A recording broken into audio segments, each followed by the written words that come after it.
When we started Tortoise, many of you have actually been to our newsroom. The idea was we wanted to create a system of organised listening, but really importantly, a forum for civilised disagreement, a place where people could come together and share their different views, even if they disagreed very deeply.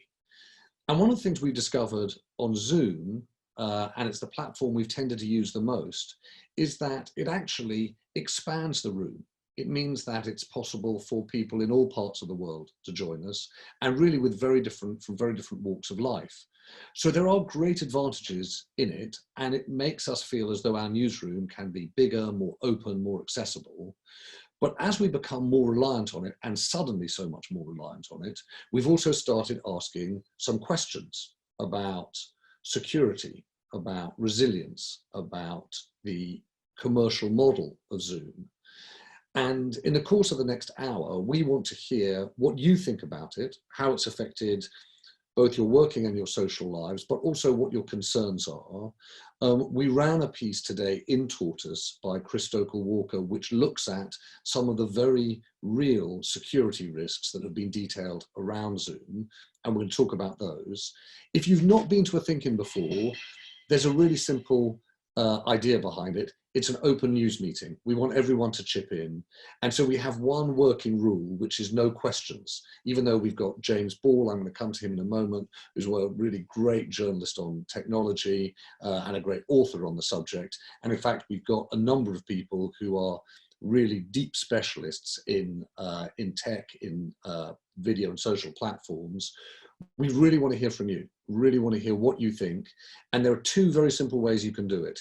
You can do it, as so many people already are, using the chat function in the sidebar, or if you click on participants, you can raise your hand. You'll see if you click participants, there's a little grey box, click on that, and you can raise your digital blue hand, and I will see it.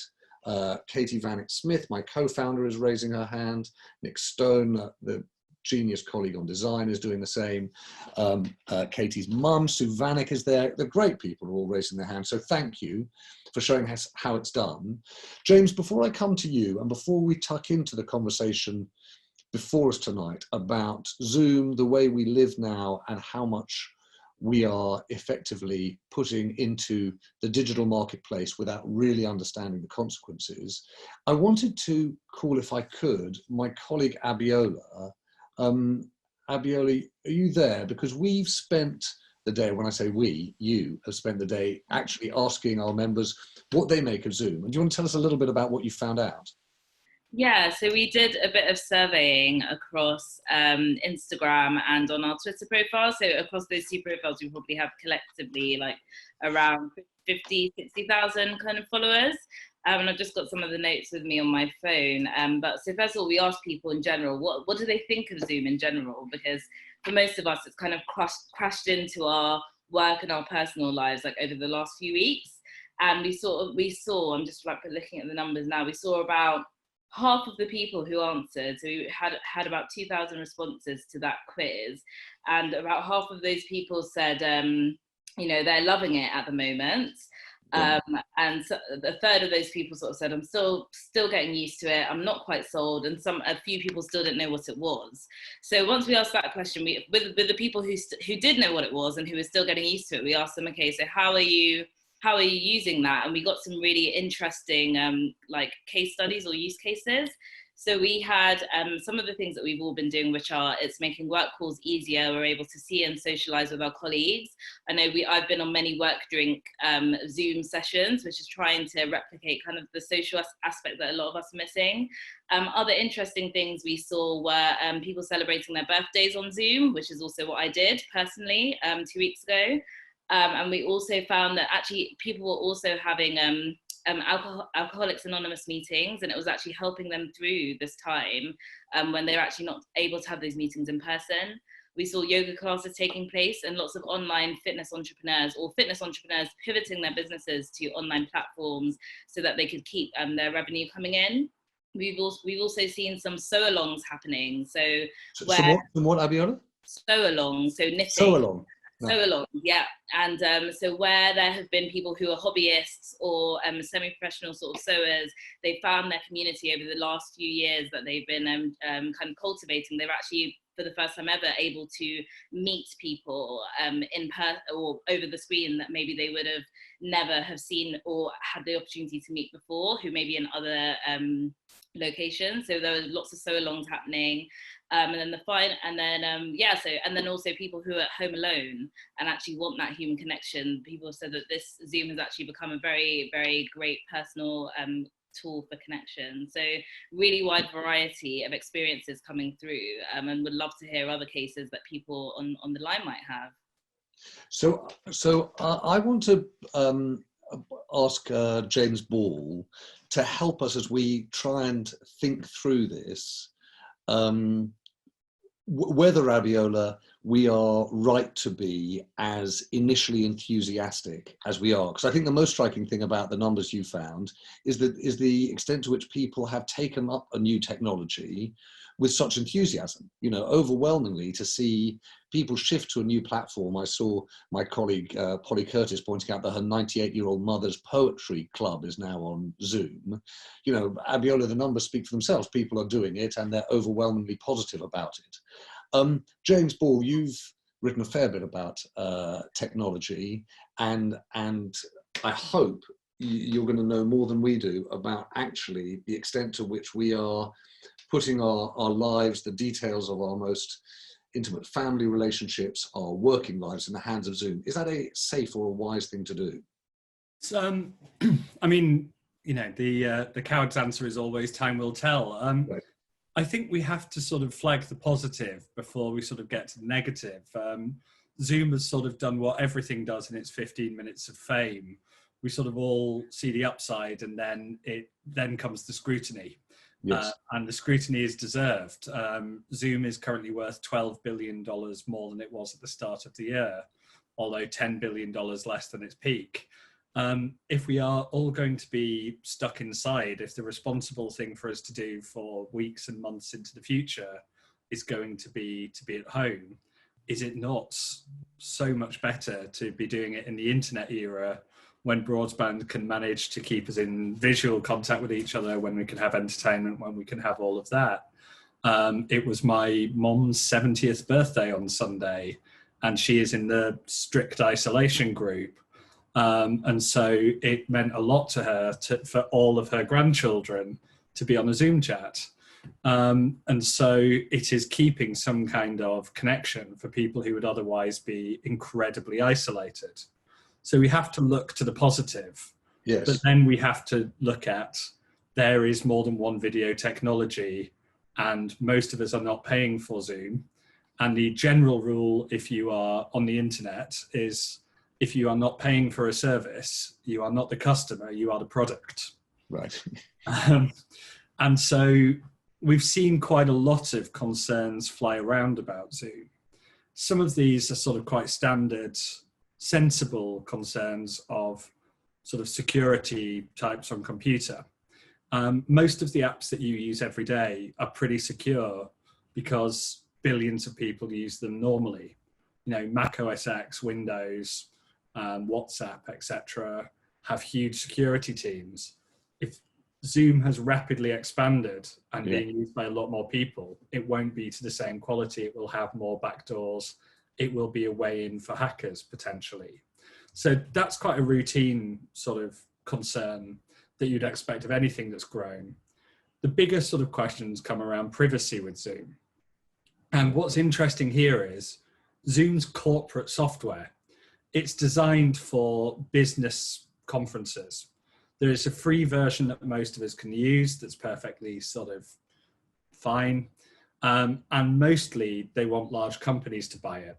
So there's privacy from your boss and your managers. And Zoom has a bunch of features that people might not know about when they're using it quite casually. There is an option to be able to see if people weren't paying attention during a Zoom call. James, I don't know if you're using this to test how well I zoned out, James. I'm sorry, I missed it. But the Zoom watchers will catch up with us. Really, how can they do that? Can they tell that you're looking at other screens? Is that how they tell?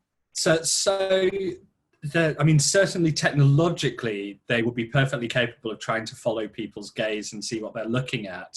But the way they actually do it for now that we know about is they can test if you've clicked on another active window. Right. So if you start sort of wandering off to read Twitter, that might become quite obvious. Other sort of issues with this are... I'm sorry, James, can I just ask you about that? Hold on 1 second. So if I or anyone else on this call is now doing, let's say we start doing our emails while we're talking, right? Let's face it, a lot of people have done that in a Zoom call, perhaps even in a ThinkIn.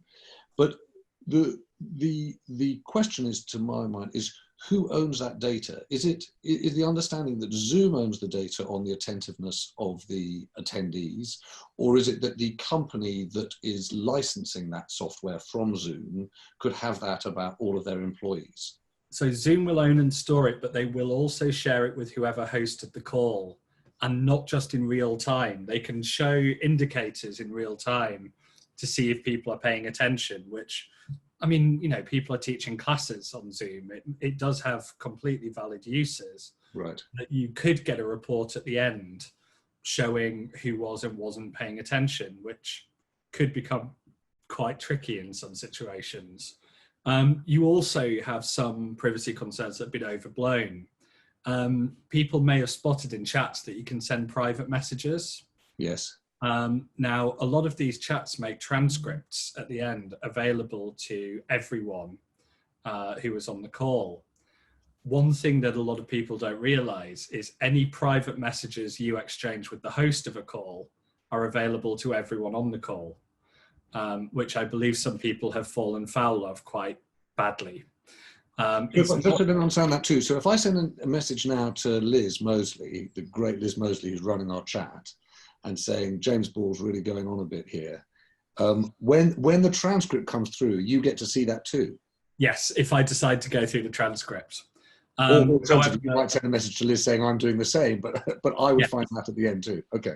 You wouldn't find that one. It would only be, well, if Liz is the host of the call, you would find that one. Right. If we just sent it directly to one another and we're not the host, those don't. Those are private. Okay. So there's quite a strange and unreliable side of it.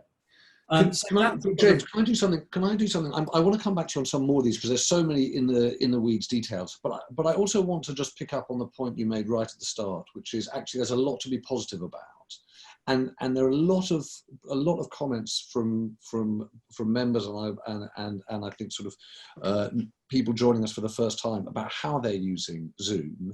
There was one person, Arwyn, I see here, who said that the Welsh Assembly, and I really should know more about this, but the Welsh Assembly has started using Zoom for some of its plenary sessions, which I'm sure is no small undertaking, and I'm sure they haven't done lightly. I wonder whether I can actually come to Arwyn. I wonder whether I can find Arwyn with us. Yes, there you are. Arwyn, do you mind, can I come to you and see, can you tell us a little bit about how you're doing that? Yes, and it wasn't something which we decided to do lightly either, but we were sort of balancing these security risks with wanting to make sure that our Assembly members, the soon-to-be Welsh Parliament, could continue to scrutinise Welsh Government ministers because they're running the reaction to coronavirus in Wales. And one of the big things that our Assembly members were telling us was that they didn't want to congregate in Cardiff Bay in our Senedd building because social distancing meant we could only get around 10 or 15 of the 60 Assembly members into that building. Mm-hmm. So then we started using it, looking at alternatives. Now we looked at Skype, but that had concerns because if somebody had a weak connection, it drew down the quality for everybody involved. We use a lot of Teams, but that didn't give us the function of having everybody in the windows like we're looking at here. And many of our Assembly members had already started using Zoom. So then we went to use the licensed version of Zoom and gave that to our IT department and said, well, look, have a look at this, guys. How secure is that? And they came back to us and said, well, for the purposes for which we want to use this, which is to be, an open, transparent parliament, open to everybody, it's okay. We can work with that. The whole idea of us using Zoom is that we want to show the Welsh public and beyond that, we're still there, we're still scrutinising Welsh Government ministers, and therefore the ability to share it was quite important. Now, we held our first meeting last Wednesday, and we got 18 Assembly members in that one. Tomorrow, we'll hold our second live session. So it'll be broadcast live at 1:30 on BBC Parliament. If nobody has anything else to do, be there or be square. And we're also broadcasting that live, and we'll have 28 Assembly members of the 60 involved tomorrow. So the political parties have come together and they've said, okay, well, Labour is the largest party, so they'll have 12 members. The Conservatives then will have 6, Plaid Cymru will have 4, Brexit Party will have 2, and we've got some independents as well. And also what's going to be happening tomorrow is that they'll be voting on issues. So it'll be a weighted voting, and it'll be a roll call. So people will actually be voting not just on coronavirus issues, but on a local government piece of legislation which is going through. And interestingly, we've had the UK government, UK Parliament asking us, because they're looking at holding Prime Minister's questions using Zoom now. But we've also had the Australians, Canadians, Irish, you name them, parliaments and legislatures from across the world have been joining us and asking us how we've done it.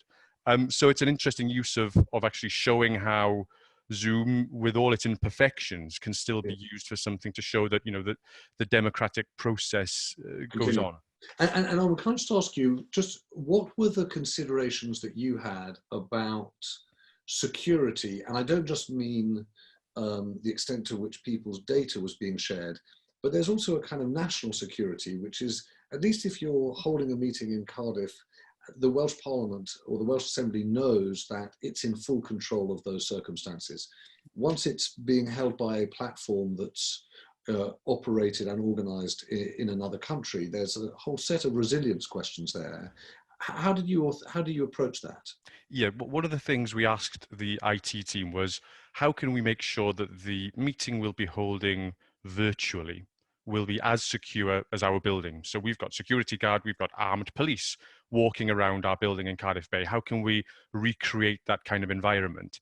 And the extent to which they had confidence in that was their ability to say, yes, we think that's okay. With the licensing, with a sort of a lobby system that only invited attendees will have the password and so on. There are all sorts of security issues they've put in place. They've satisfied themselves that it's secure enough for what we want, that we can hold the meeting in that sense. So while I don't think it's perfect, while we've heard already some of the issues which need to be ironed out, we've had to balance that against what we think is a genuine need. I'm not an Assembly member, I'm just an official at the Welsh Assembly. We think there's a genuine need there for the Welsh public to be able to see that we're still holding government to account, that the Assembly members are still doing their job. And that's very, I mean, and the point you make about PMQs, your expectation is that when we get to the end of the parliamentary recess, that Westminster will look to host some kind of PMQs on Zoom. Is that what your understanding is? Yes, I've had to check that I'm not betraying a confidence here. Right. It's already in the public domain. If you look at the Parliament website, the clerk of the House of Commons, so the organisation which runs day to day the House of Commons, has written to the Speaker saying that this is something they're looking to do. They've already held committee meetings using Zoom. Right. And I guess then it's just how you amplify that to so many more members. Now, we've only got 60 members. We've always used electronic voting. We've got quite a small chamber. For the 650 MPs to do that, I think will be quite a step up. So they've been asking us, we've had to change the rules of how the Welsh Assembly works in order to facilitate this. Standing orders had to change. Assembly members had to vote that through before they left. So there are practical legal obligations, if you like, before you can facilitate these things. But I think we've shown that it is possible. I think we're one of a sort of handful of legislatures around the world doing this, but it's certainly something which is possible. It's hugely, I mean, it's hugely interesting and potentially hugely consequential for the way in which democracy works, the extent to which representatives are in their constituencies rather in the cities. It could do a lot in the long term if it continues beyond this. But Arwyn, thank you very much. I'm going to come to some of the others who've got their hands up, if I may. Clancy Childs, can I come to you? You may well be. Hello. Can we hear you? Unmuting myself. You unmuted. Okay, unmuted. Let loose. Okay. No, I found that really interesting what Arwyn was just saying, but also mainly because I'm a bit concerned about, first of all, Zoom being a proprietary platform that is not really in the spirit of the old days of the internet of being decentralized, open.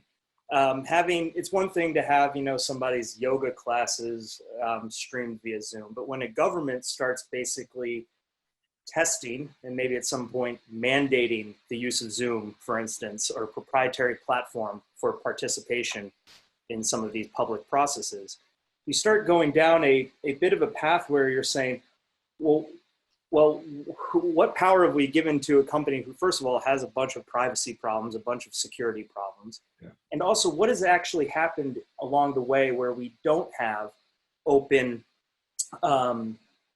platforms for video conferencing by this point? In the early days of the internet, it'd be akin to saying, if Parliament said everybody needs to be on AOL Mail to communicate, rather than actually using the open standards set forth by the internet. Now, not to sound like some sort of salty, like neckbeard from Berkeley or something, but there is kind of this thing that's happened where these commercial interests have taken over a lot of the things that made the internet and these services great in the first place. It's sort of the open, decentralized nature. And what I'm concerned about is the fact that when governments start using and promoting proprietary platforms, whether they're Microsoft Teams, Skype, Google Meet, it means that we've kind of lost our way in providing these things as a service to all in an open way. And Clancy, if I may, what's there are two sets of problems there. There's one which is the commercial model, and then the other one which is, if you like, the country of origin issue. They are both issues in terms of the security and resilience of government. What's your answer to those? In terms of the... Once a nation state puts its democracy, if you like, in the hands of a media platform, there are two issues. There's the one that you raise, which is that it's not open source, it's proprietary, and the exploitation of that information and those relationships.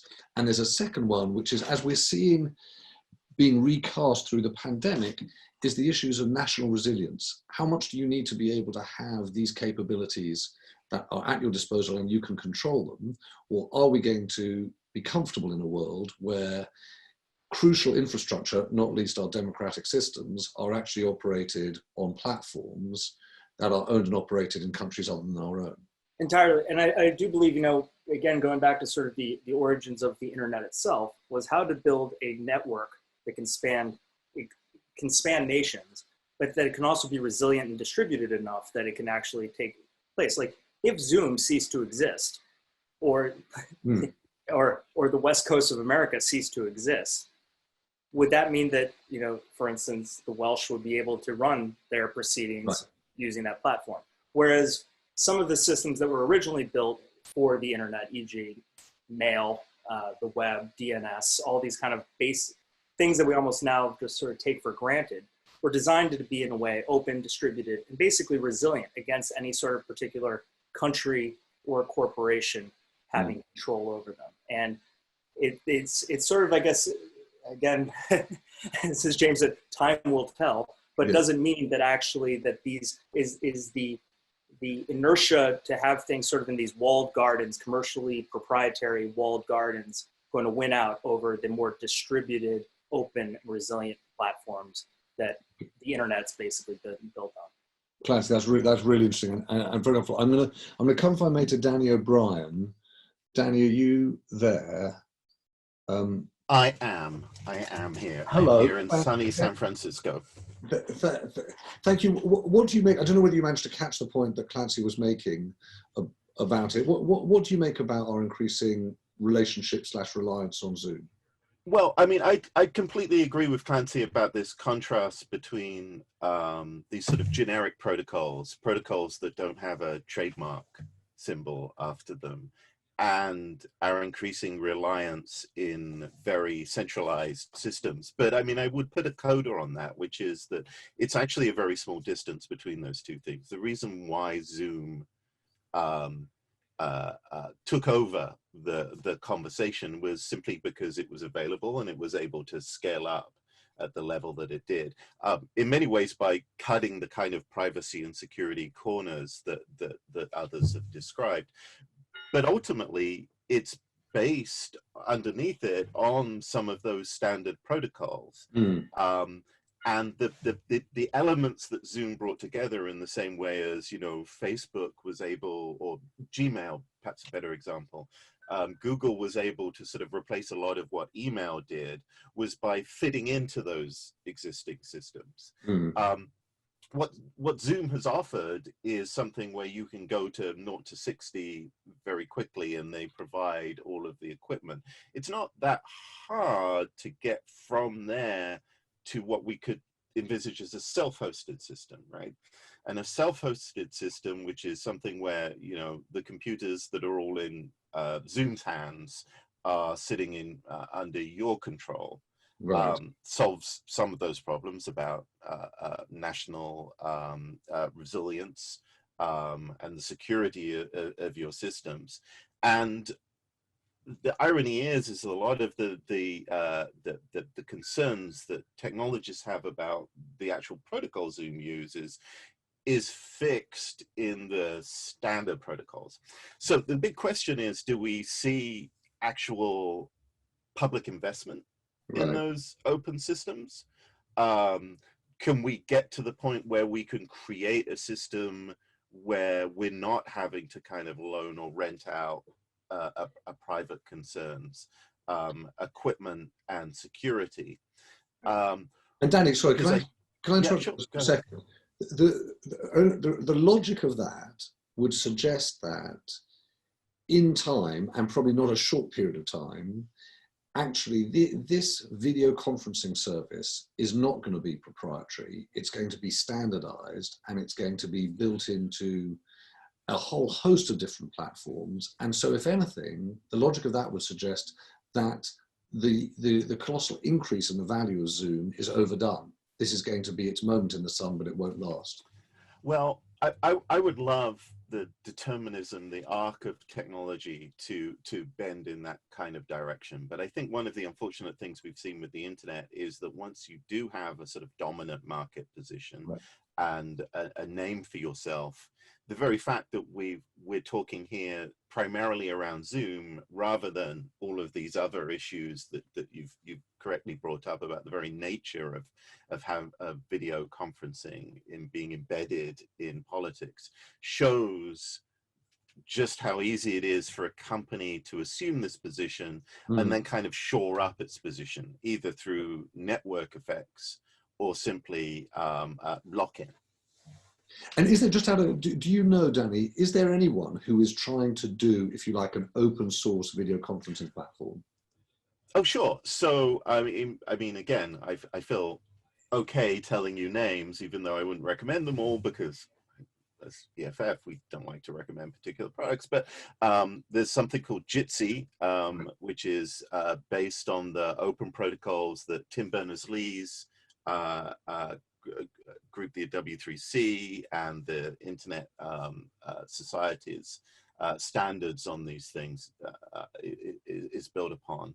And Jitsi and software like that, you know, it kind of works, but I think in these moments, I'm very aware that like everyone had to switch over in like 3 or 4 weeks, and they turned to the thing that either their friends recommended, or when they used it, it wasn't, you know, 10 tons of string and sealing wax to get it working. Okay, Danny, thank you very much. There are a bunch of hands up, so I'm going to go to some of them, and I hope we'll come back to you. Can I just turn? I think it was Dara O'Brien. Can I just ask you there, Dara? Hi.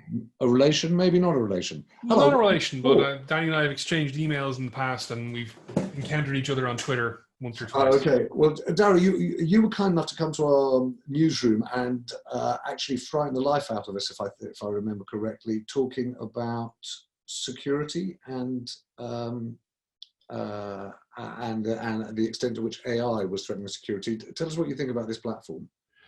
Well, for a start, Zoom, like all video conferencing platforms and anything on the internet, we're looking at a wonderful honeypot for data for organizations that are looking to develop things. And in the Zoom ecosystem, and much like Facebook and Twitter and all these other apps, applications that are out there. We need to think about the ecosystem as well. You've got third-party plugins for Zoom, for example, for audio transcription and things like that. And as you move beyond Zoom, you also need to be looking at the footprint in the ecosystem, the potential issues and risks arising there from a security and privacy perspective, the privacy implications of things. One of the key challenges in terms of some research that my team has started doing the last couple of weeks, because some of our clients include charity organizations working with people who, for example, counseling and therapy online. Fantastic use for this type of technology, particularly in the current circumstance, but picking the right tool for the job is a key challenge. And things that are perfectly suitable to an extent, they may be perfectly suitable or perfectly suited in their design and approach to a commercial or to a domestic application. When you move into the more sensitive areas where you might need to have absolutely no fingerprint or paper trail or digital trail linking an individual to an event, an online counseling event, because that could trigger a legal requirement on the counselor to notify the authorities that this person has spoken to them and the details of what that discussion was.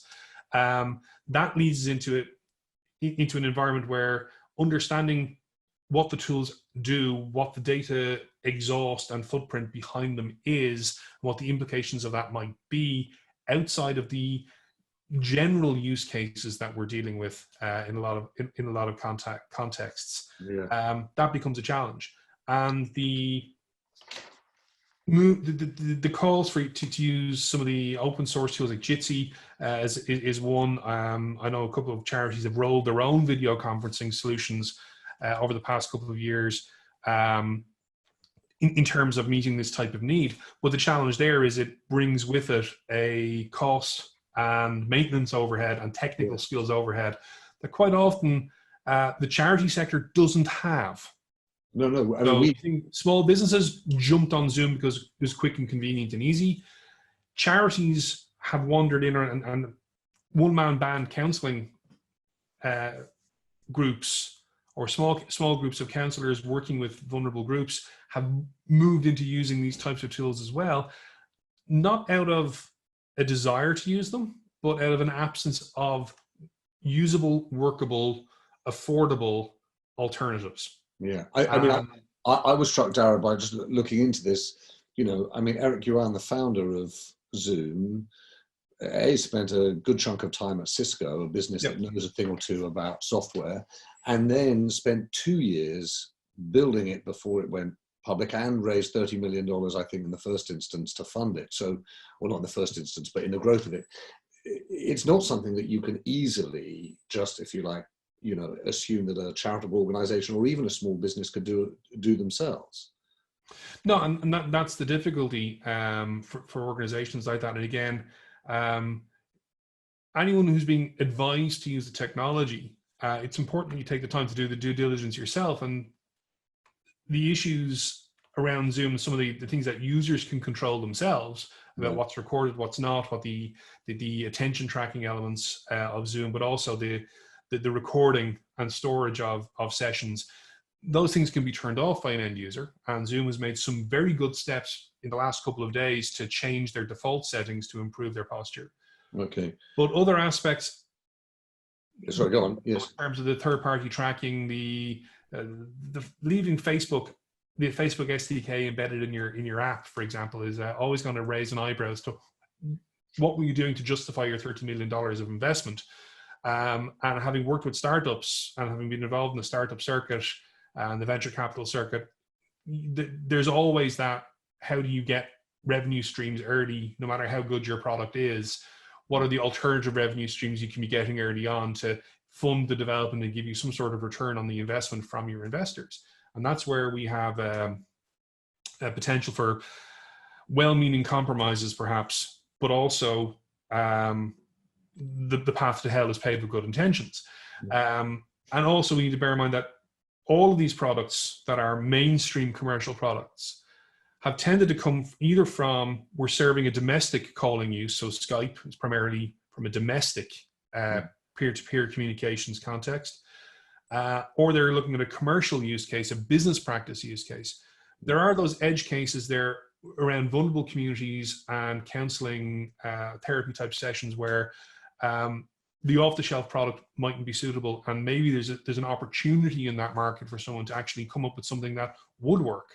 But also in the well, excuse me, Darragh, if I may, can I actually, forgive me, I'm going to interrupt you there, because on exactly that point, there's someone called Grace Warwick, and if I may, I'm going to see if I could come to Grace, because she's just made a really interesting point about the fact that people were advised against using Skype for exactly that reason. Grace, I don't know. Yes. There you are.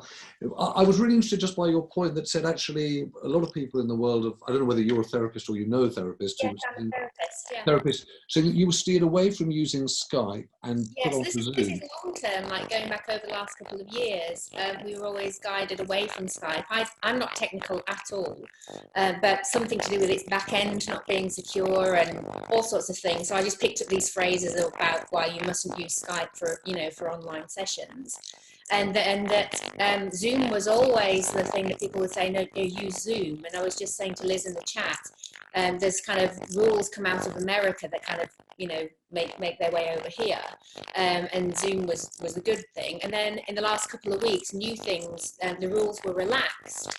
And they were saying we could use things like FaceTime and things because a lot of people have put their usual face-to-face practices online. Right. So there's guidance kind of being rushed out for different people. So for our community to suddenly have Zoom blow up in our faces, with all these debates, and then these debates have got the public asking questions, and we're like, well, that was what we were told was the most secure thing to use. So and you're absolutely right, the gentleman just talking, there are various attempts at trying to create really secure most secure environments.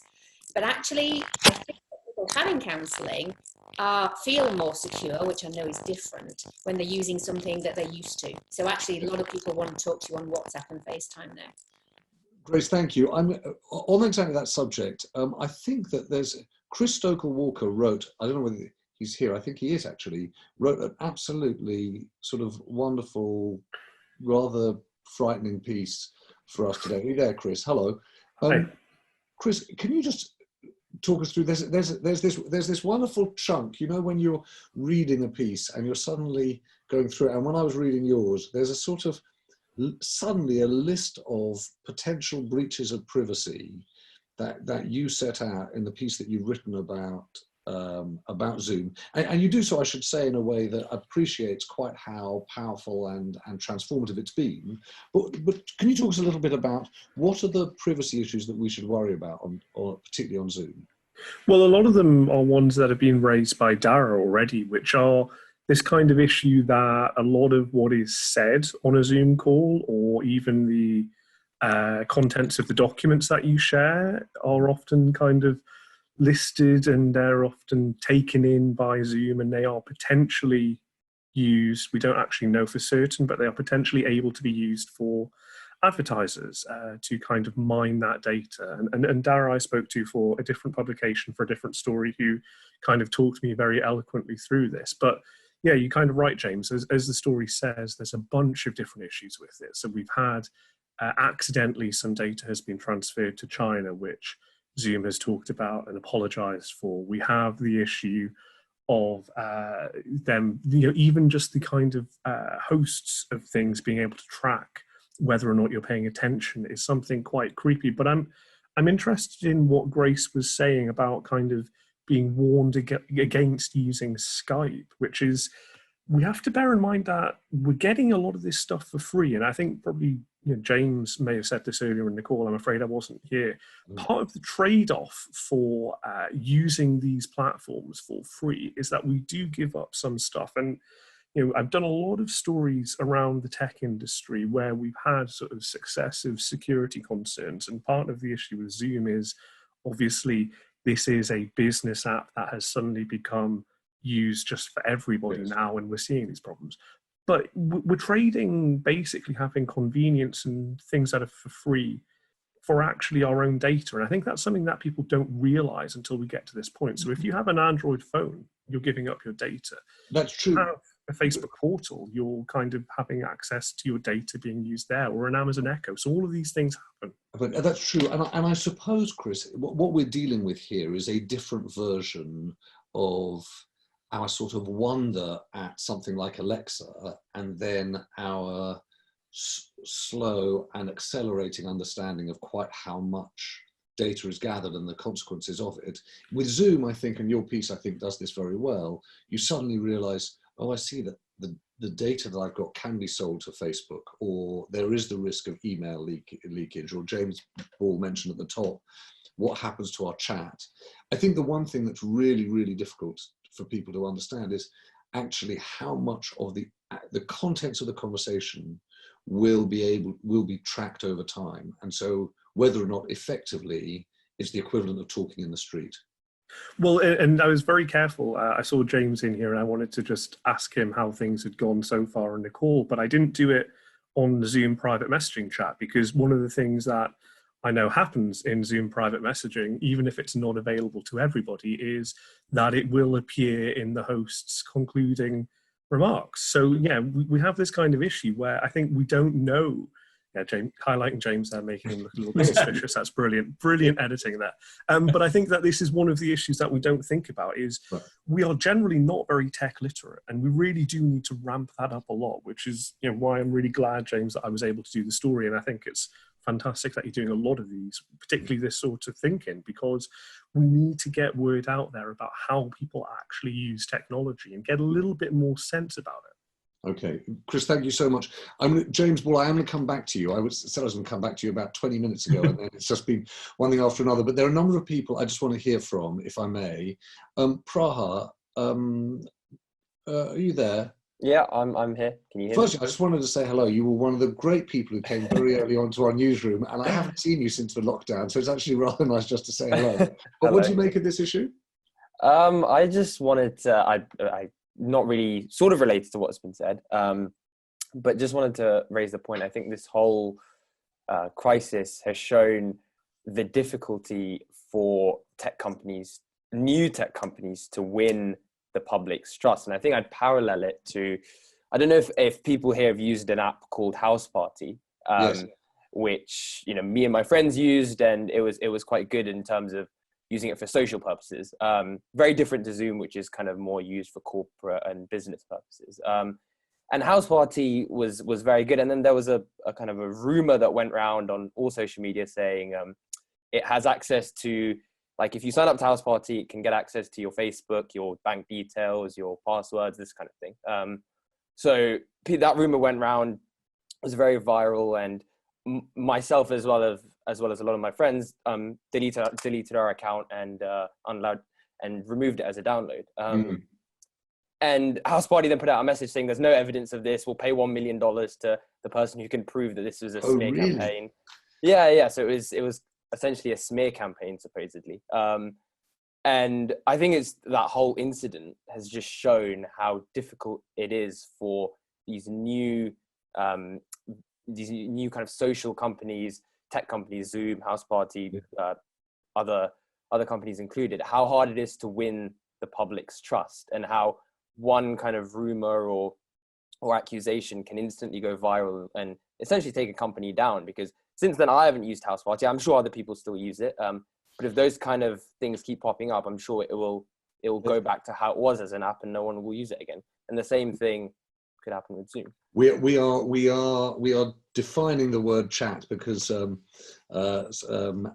Busby has written in saying that there was a theory that Zoom started that rumor. We've just to say that's in the chat. I don't know whether Adam can prove it. I certainly can't. So it's one of those things that is chat, exactly that. I'm going to come to a few other people at a gallop, if I may. Tom Westgarth, you've had your hand up, and then I want to come to Nacho, because I thought you had your hand up by mistake. But hello, Tom. Yeah, hi. You're a big Zoom user? Yeah, I am, but there's a couple of things that I'm concerned about with regards to Zoom, and it's part of a wider narrative that we're going to have in the coming months regarding our relationship with technology. So I think what lots of people are realizing is we're having to embrace a lot of this technology very, very quickly because we don't have many other choices, whether it's in the workplace or whether it's socially. It basically just means that we're going to have to use it very, very quickly. And that means that we just sort of embrace it without really reading a lot of the terms and conditions. So, for example, I was reading somewhere that before GDPR came in, the average amount of time it would take to read all of the T's and C's that you would sign in a year is 72 days. Mm-hmm. Yes. And that's just a shocking number. I think it's come down less because of GDPR now, but I imagine it's still fairly, fairly high. So that's a huge problem with privacy thing, firstly. And then secondly, there's a massive thing, which is just regarding the amount of data that's being used. And obviously we're embracing a lot of these apps now and we're using the data for this, but then this data will be collected and used for other purposes. So I don't know if people have been seeing that Google, for example, are helping to do some research into the healthcare sphere for coronavirus testing. Mm. And basically that could mean that they get all this information now, and then suddenly they might be using it to consider other problems later on down the line that have nothing to do with healthcare at all. So I think it's something that we need to consider very carefully because it's going to really shape our relationship with technology in the next kind of couple of months. And I think afterwards there's going to be problems there. I think that's right. Tom, thank you very much. Nacho, are you still there? You've had your digital hand up for a while.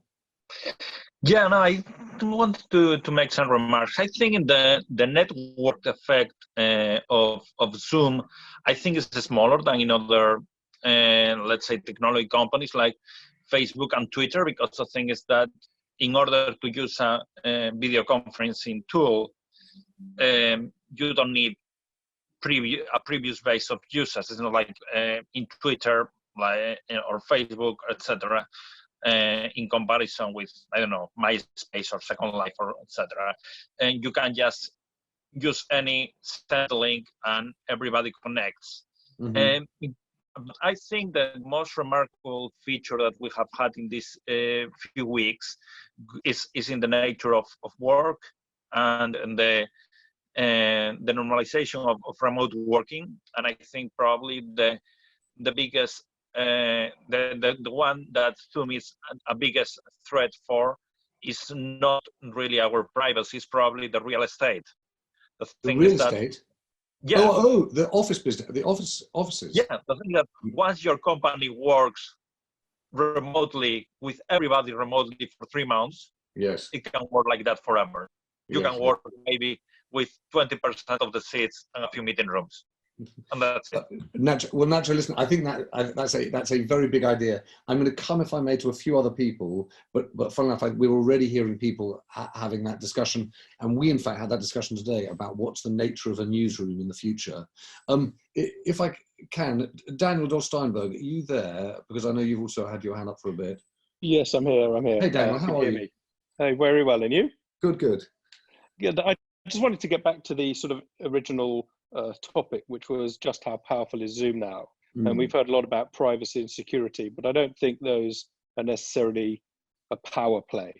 I just want to make one disclaimer first.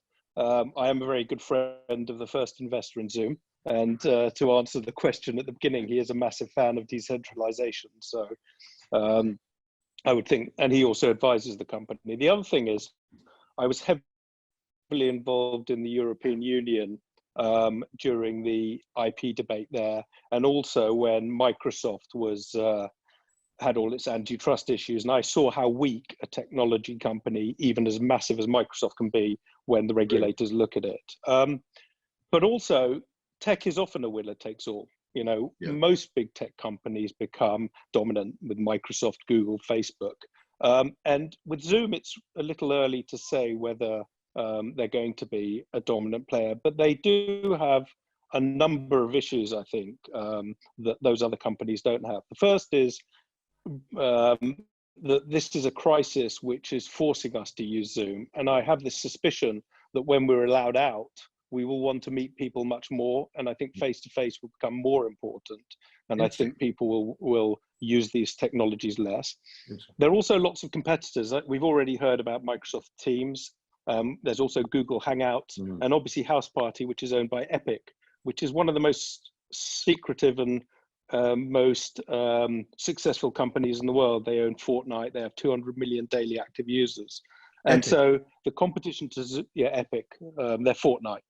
and they own House Party. And as Praha said, when he heard about House Party having issues, which was clearly a smear campaign, he stopped using it, and it didn't affect him very much. That's not like the other big tech players. The big successful tech players have massive stickiness. Facebook, you put all your data on, all your friends are there, very difficult to move. Google know everything about you. Amazon know all your purchasing habits. Microsoft Office, very difficult to migrate to something else. I use Teams, Hangout, I use apps, WhatsApp. You can move around. I use all of them every single day. And I don't think Zoom has this stickiness, but it's very early. Maybe they will develop something. And Okay, that's it. Daniel, thank you. That's really interesting. Chris, Chadwick, are you there? I'm going to come to you. Yes, yes. Can you hear me? Oh, yes, Chris, that's absolutely lovely. And a blue sky and all. Well, I have to be honest with you. I'm doing my daily walk to get my food from the local shop. Yes. But I didn't want to miss this call, the ThinkIn. So I'm doing it whilst I'm carrying my shopping. So forgive me if I'm a bit out of breath. But I tell you what I really, what concerns me about some of this tech talk is, I'm a very big advocate of technology. I've been using it all of my professional career. And I think it's, a fantastic enabler of things. But one of the things that I've picked up, and it particularly when you saw the UK government select committees holding Mark Zuckerberg to account for some of the, involvement in the election campaigns. But what I observed there was that the quality of the questions that were being used to hold these companies to account was not effective, because the technology companies are so far ahead. Yeah. So what I want to know is who is going to police these people if it goes wrong? Zoom is collecting a lot of data on a lot of people. They seem to be a relatively positive company, but let's just say that we find out that, there's been some data that's been leaked. Who's going to be in the position to be able to hold them to account? Because what I see is that they're so far advanced in their use of the technology and their thinking about the technology that people are not asking the right questions of them, because unless you know what's really going on, you find it very difficult to ask the right questions. And of course, a lot of them are very secretive about, what they put out. Okay, well, Chris, thank you very much, and enjoy the fresh air. Thank you.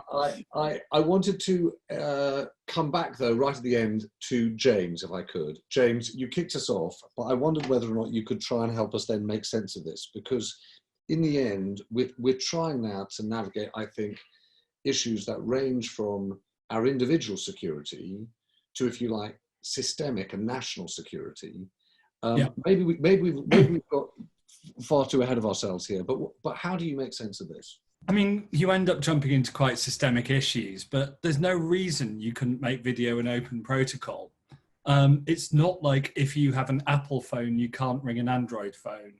It's not like if you're an O2, you can't ring EE or Orange or whichever other network. For some reason in video calls, they've decided to close the protocols, even though the protocols that actually send the video from you and me are open. It is a design decision that could be reversed. Someone like Zoom is very unlikely to actually win this out. If Facebook or Google, which have their much stickier networks, enforce video rules, it's not a big player. The thing that becomes a big problem for us is that Zoom, like Facebook, like Google, is addicted to the advertising model of the internet. Yeah. Zoom has a perfectly good business model that needn't rely too much on scattering data around and creating huge stores of it. It wants to charge corporate subscribers for providing a service that they will pay for. Video conferencing, hosting meetings, hosting lectures. Its free service is largely meant to lure people into that. But because there's that temptation of selling on to advertisers, they take it. And they intrinsically ruin the security of it and the privacy of it. You see it with a lot of devices. Amazon could just sell you an Alexa and use it to cross-promote other Amazon products. They'd overextend that. Facebook could just track you on the social network. Instead, it tracks you across the internet. The easiest way to sort of secure data is not to collect it. But because they're addicted to this sort of, there is still a cat behind me to the people in chat. It's in the hammock this time. But because they're so addicted to this model of collecting so much data to get ad revenue as well as their core business models, they create a lot of the security risks. They create the incentives to behave in dodgy ways.